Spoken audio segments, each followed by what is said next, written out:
welcome back to your C# programming course. In this lesson, we're going to be learning some number data types and math functions. Now, there are several number data types that we can work with, and I'll be going over quite a few in this lesson. Although throughout this course, we'll mainly be falling back on two different data types, and I will be going over those in a moment. First, let's talk about some whole number data types. There are four in particular that we can work with.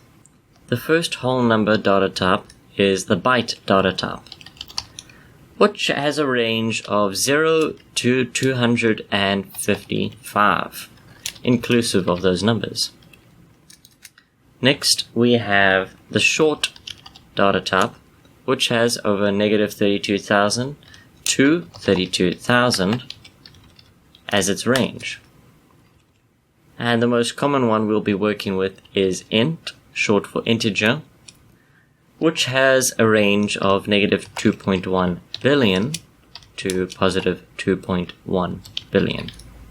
Now, this is a ridiculous range to work with, and this is why int is the most common one to work with, as you may be encountering numbers far larger than the number values that short can provide, but int will provide those values for us.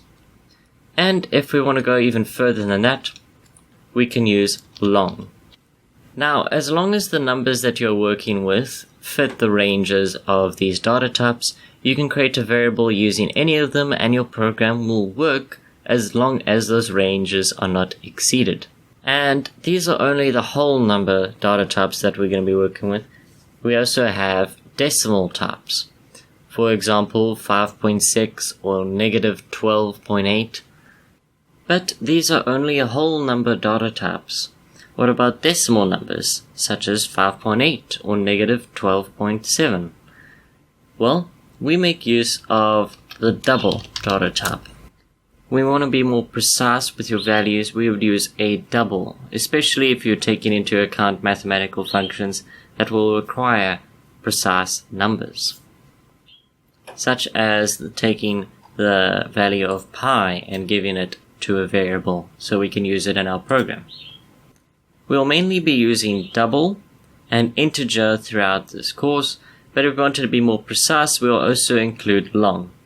We most likely won't be using byte or short, as whether we use an integer for fitting these ranges rather than a short or byte, it won't make any difference to our program at all.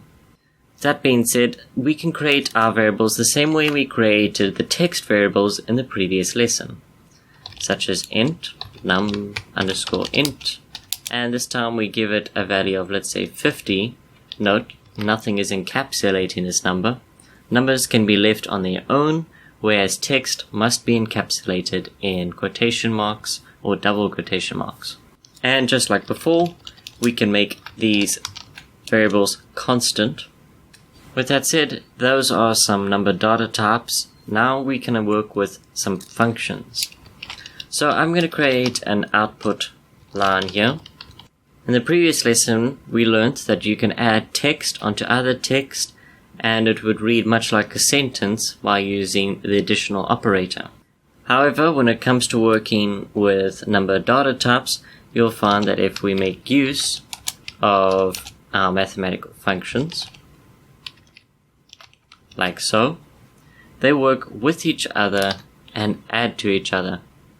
So if we add 50, you notice that the double value has increased by 50. So let's try 25.5 and go over the next mathematical operators. So we've done addition. We can also do subtraction with the subtraction symbol, as you can see here. We can do division with a /. You'll notice it returns a double. And we can do multiplication with an asterisk, Shift-8 on your keyboard. Run our program, and it is multiplied. With that in mind, you'll also note that our program follows basic math order as well. So let's adjust some values here so you can see that, and run the program. It prints 248. This is because multiplication comes before subtraction. But if I would put minus here, and times here, and run our program, it prints 40. So the program follows basic math order. Next, I want to show you what happens when we use division and clashing different data types with each other. So for example, if I was to take this num_int and I was to divide it by 3. When I run the program, you notice it prints a whole number instead of a double.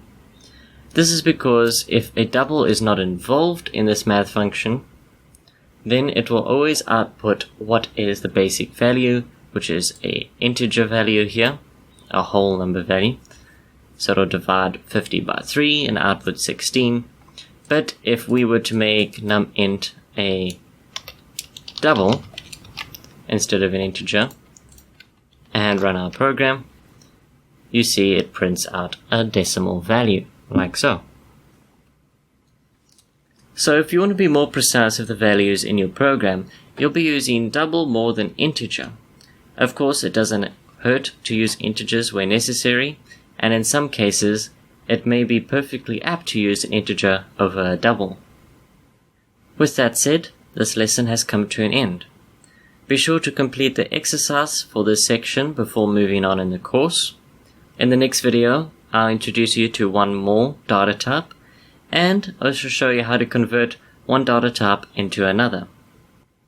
I'll see you in the next video. Bye for now.